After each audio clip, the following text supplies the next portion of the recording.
Hello and welcome back to Tell Me Your Ghost Story. I'm your host, Cassie Askin, and today we hear Chris Heck's stories. When Chris and his friends moved into a crumbling old house right after high school, they thought they were just getting a cheap place to live, but they were about to find out that the house held way more than just chipped paint and cracks in the walls. So without any further ado, let's hear Chris's stories.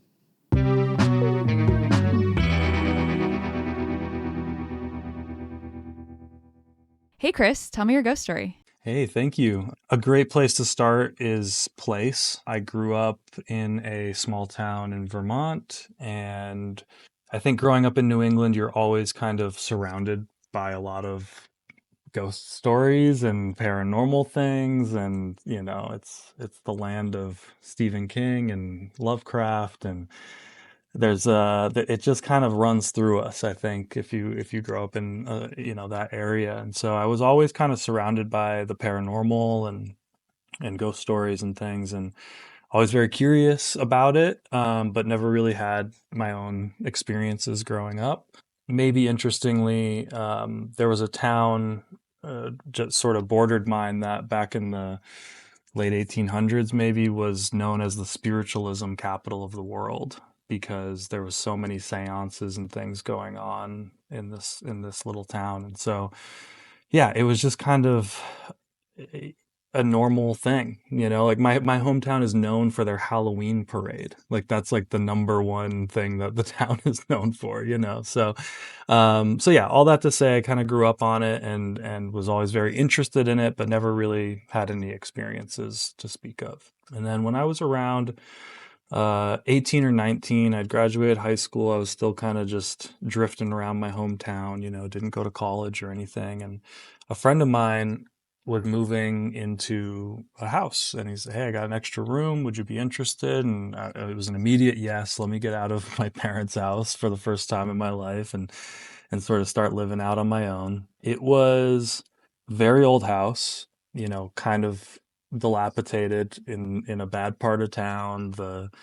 The front door had, like, you could see around it, like there was no this it wasn't sealed. The wind came inside and the paint was chipping off of it. And from what we had heard, it had been a drug house before we moved in there, so it had quite the reputation. But it had there was like a stone hitching post in the front yard, so I think that kind of tells you the age of the place, that there was something there for somebody to tie their horse to when they came to the house. And so yeah, we moved in, and a couple of young guys loving life. And the initial thing that sort of caught my attention, I guess, and I didn't pay much attention to it at first, was these knocking noises.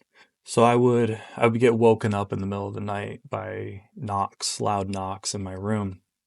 In New England or anywhere in the cold, somebody's going to say, "Oh, that the house is settling." Like the houses creak and they groan, and that's pretty normal. And so I didn't really think much of it until one night I was woken up by a knock on my nightstand, and something fell off the nightstand. I was like, "Okay, wait a minute. There's clearly something else going on here." And so I called up my best friend, who's also very interested in this stuff, and we decided to bring over his Ouija board and see, like, what can we find out, and we're just children playing at this point. We didn't really know what we were doing, I think. And I don't know that either of us had ever really used a Ouija board before, but the premise is simple. So we gave it a go and pretty much immediately started getting some kind of feedback, I guess. But at first it was, the planchette would just kind of move across the board, or figure eights were a big thing, or going in circles. And that was exciting, but it was like, okay, what does that mean? Who knows? So we kind of kept at it, and over the course of the next few weeks or months, this kind of grew into a ritual for us. Like he'd come over on the weekend. Oftentimes we'd be having like little house parties. There'd be a bunch of people there, and we'd throw the Ouija board down and see what we could cook up. And the connection, it felt like, grew and kind of got stronger. And it would start to answer yes or no questions, and then spelling some small words. And eventually we we could even sort of we stopped because a Ouija board is just Parker Brothers toy, right? It has no magical essence to it. So we kind of were like, well, let's get rid of the board. And somebody would throw a pack of cigarettes down on the table, and we'd use that as the planchette, and sort of yes or no with just any sort of random object. And a bunch of interesting stuff happened during those sessions. One thing that was really interesting was we would ask it whatever. I keep saying it because I don't know what we were really communicating with, but we would ask it to sort of do things for us, like little tasks or little like prove yourself kind of stuff. But what was interesting is how it would sort of take that. Like, for instance, we would have our hands on the planchette or the pack of cigarettes or whatever it was, and we would say, "Oh, can you move that bottle at the other end of the table?" And what it would do is like move our hands and the planchette until it bumped into something that bumped into something else, that like the chain reaction down the line, that bottle would fall off the other end of the table. And so at first you're kind of like, oh, it's not doing what we asked it to do. But then eventually by the end of it, it did do what we asked it to do. So there's a lot of really funny things like that. We could ask it sometimes to make the knocking noises on command. And I remember one night specifically, we had a guy there who was very much a skeptic and was kind of calling bullshit on everything that we were doing. And we're like, okay, well, let's see. Can you make a knocking noise so that this guy believes that this is real? You know how like sometimes your refrigerator will make sort of a knocking noise, naturally. So then that noise happened in the kitchen, and he's like, "Oh no, no, no! That was just the refrigerator. That was a coincidence." And we're like, "Okay, okay, all right. Can you make another noise?" And again from the kitchen, it was sort of like if you had dented in a can and then it pops back out. That noise came from the kitchen. He's like, "No, it's a can. There's no, it's all bullshit." And we're like, "Okay, another coincidence? Like, sure." Can you please just once and for all show this guy that what you're doing is real? And immediately, right under his feet on the floor, there was a knocking noise. And the guy sat back and was like, "Okay, all right, that's enough." So a lot of stuff like that happened. The couch moved one time with people sitting on it. There's all sorts of that sort of stuff. One thing that was really interesting, whenever we had people over, both bedrooms, my bedroom and the bathroom were upstairs, and so if you had to use the restroom, you had to go upstairs. And people would come back downstairs and see me and look a little confused, and they'd say, "Oh, I thought you were in your room." And I'd say, "Did you see somebody in my room?" And they'd say, "Well, no, I didn't see any. I don't know why. I just thought you were in there." And so there was clearly like something with my room, because obviously I was hearing the knocking noises there and things like that. Something was going on. But we were just having the time of our lives. Like we were really enjoying this and experimenting, and it felt like the connection was kind of growing and growing. And so we had heard about something called automatic writing and decided one night to give that a go. And it was just me and my friend who had been trying all this stuff with. Everybody else had gone home for the night, and I was like, I really want to try this. And so we dimmed the lights, we lit the candles, we did all that, the stuff that the movies tell us you're supposed to do. And the way automatic writing works is you hold a pen onto a piece of paper, and you're supposed to be able to sort of channel whatever the spirit through you to write, and we were curious to see if that would maybe be more fruitful than the Ouija board and everything else had been. And so it was one of those things where, people talk about time slowed down, and a minute felt like 10 minutes. It was really one of those sort of things. And I had the pen and my eyes were closed and I was holding it. I think if I remember correctly, we would kind of take turns asking questions. And at first it just kind of did like a big line, and I was like, okay, this is really weird. And while that was happening on my forearm, I got this sensation, this feeling of sort of tingly and warm. And it was literally like the size of a hand. Like it was like someone's hand was on my forearm, and I could feel it, and it was warm and it was tingly. And no pressure or anything like that, but just it was about the size of a hand. So anyways, I get a line and we ask a few more questions. There's maybe some doodles. it starts doing figure eights, which it had done with the Ouija board. It starts doing circles, all the same things. We were kind of going through that same process that we had gone through. And then eventually started writing some words and even did some doodles, like little pictures and things. I think it had mentioned the state of Washington at one point, and I was like, okay, I can't think of, I don't know what the state of Washington. I couldn't draw the state of Washington for you, so I was like, well, draw the state, and it drew it, and then we checked it, and it was like, wow, that actually really looks like the shape of the state of Washington. So, which I think you could argue, is it back in my subconscious somewhere, and all of this could be me, perhaps. But the cursive was, I think, the most interesting part. Obviously I learned cursive in school, but I don't, like most people, I don't use cursive anymore.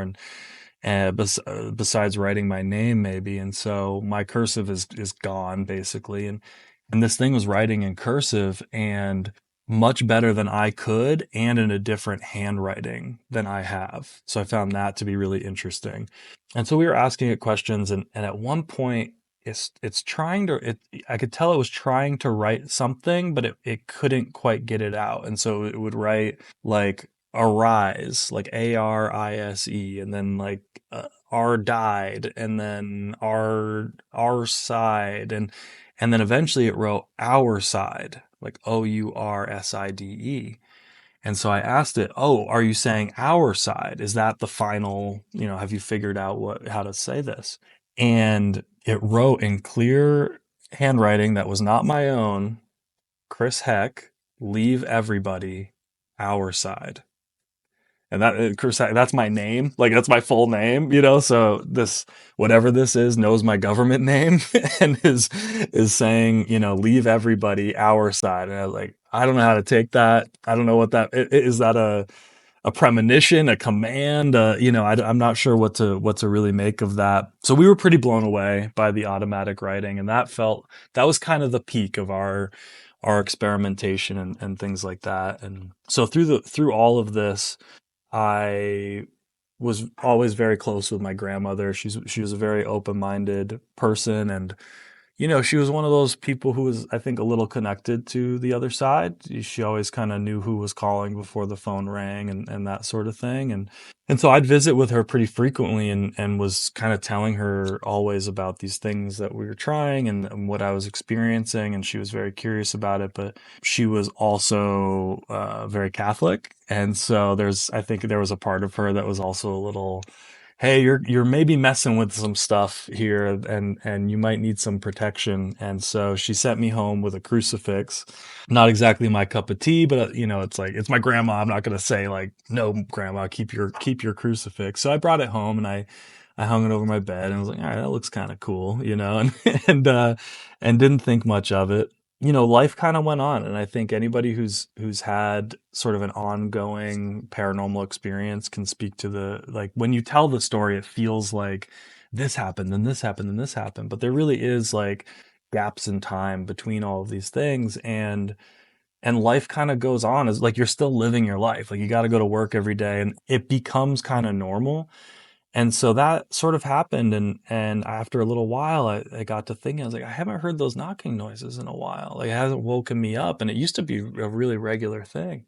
So I called my buddy, and he brought over the Ouija board, and we thought, okay, let's make contact and kind of see what's going on here. And essentially, the spirit communicated that it didn't want to bother me. And I was like, huh, that's weird. Like, you're not bothering me. Like, I love this. I'm really enjoying this. And I didn't really think through my wording, but I said, please, no, like, show yourself to me anytime. And so the next night, I came home, I laid down in my bed, and I always sleep on my side. I wasn't even on my side yet. Like, I had literally sort of just plopped down in bed. And my eyes are closed, and I'm laying there, and I start to get a weird feeling, like kind of like when your leg falls asleep, that tingly sort of sensation, except it was my entire body. And so I'm laying there, my eyes closed, and this is kind of weird. And then my whole body starts to feel warm, and it clicks, the feeling in my arm when I did the automatic writing. It's exactly the same, except now it's my entire body. So my eyes pop right open. I'm like, what is happening? And everything was a little bit off. Everything was a little strange. I guess what I mean by that is it felt like my senses were heightened. Like I could see more clearly, like the light coming in the room, like the moonlight, sort of coming in the bedroom window was more than it would be. But other than that, my room is exactly the same. And I realized not only am I feeling this tingling and this warmth, but I'm pinned to the bed. I now know I was experiencing sleep paralysis, but at the time I had no idea what that was. And so I just feel like I'm frozen and paralyzed to the bed.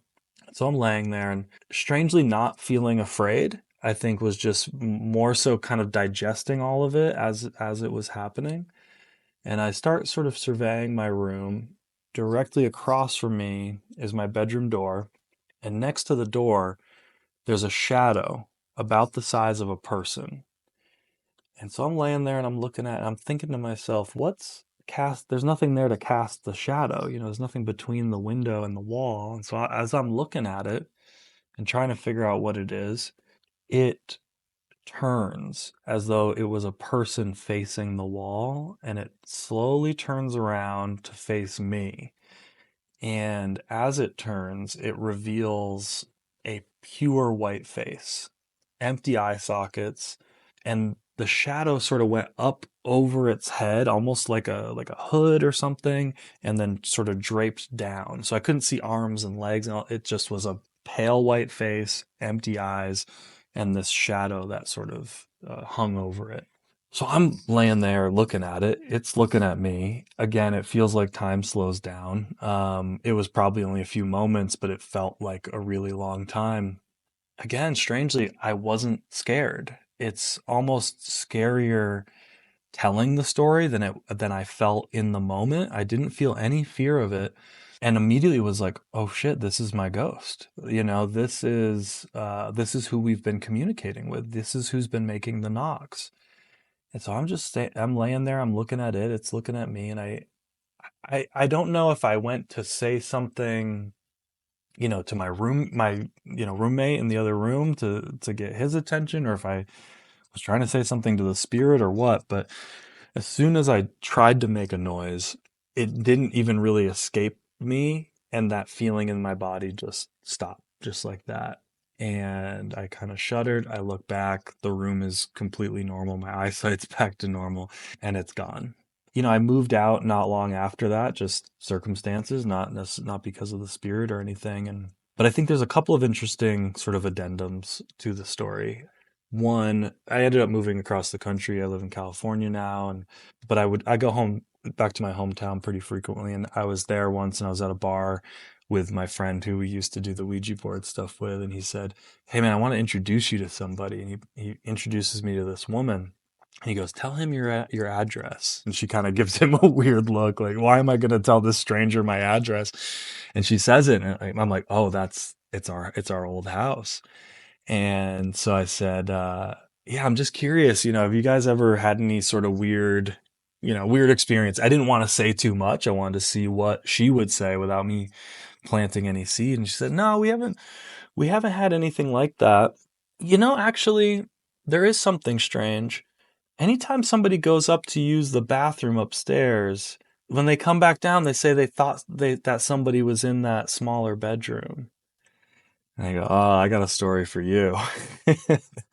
The other interesting ending to the story, I think, that maybe gives it a lot more context, at least for me. I kind of keep tabs on my hometown through this Facebook group where they post a lot of like the historical stuff, like, "Oh, this was the marching band in 1956" or whatever, and somebody will post a newspaper clipping, and so I was on there one day, and somebody posted a photo of the building next door to my old house. It's this old brick warehousey sort of building. And it turns out that building was the first Catholic church in our town. And I had no idea. Now it just looks like an old rundown warehouse. So I thought, oh, that's really interesting. And I start looking through the comments to see if there's any more information that anybody's adding. And one woman says, the two houses next door, my house included, that's where the nuns used to live from the church. And then she adds, the story goes, one of those nuns was killed in the house.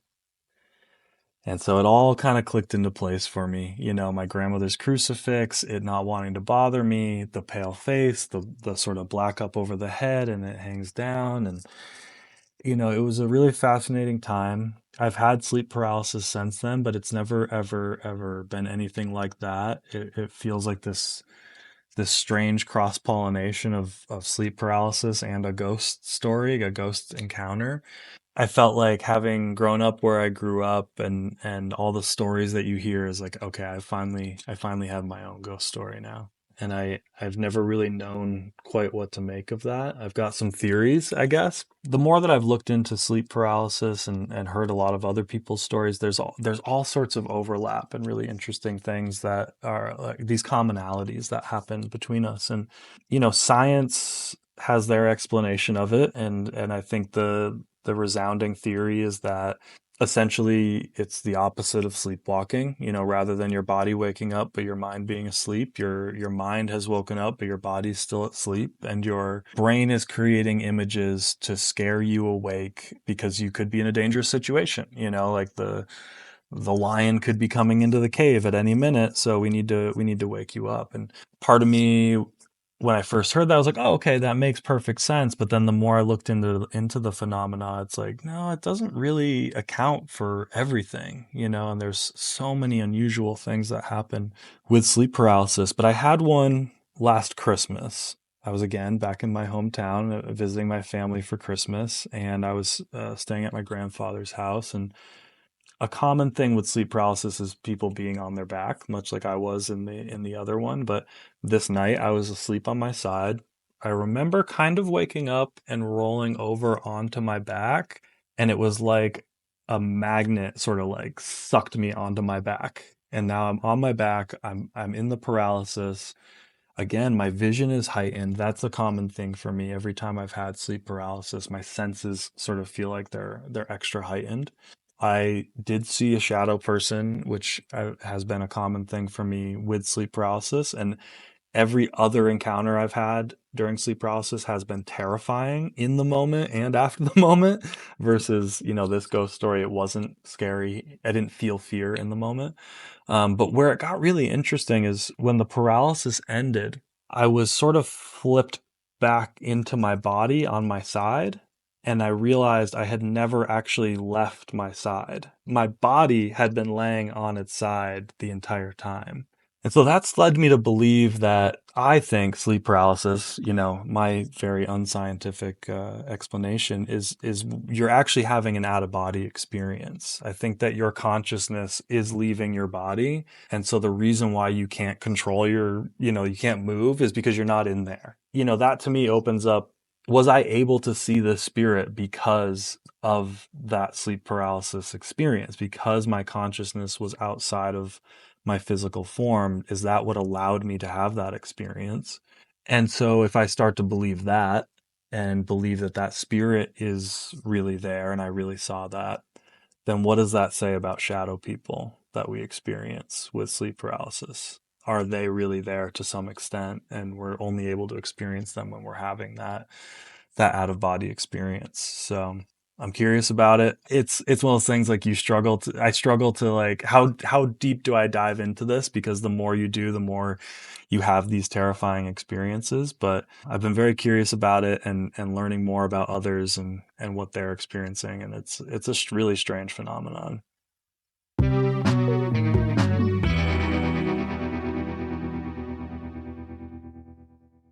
Thank you so much to Chris for sharing his stories. Follow him on social media at ChrisHeck13.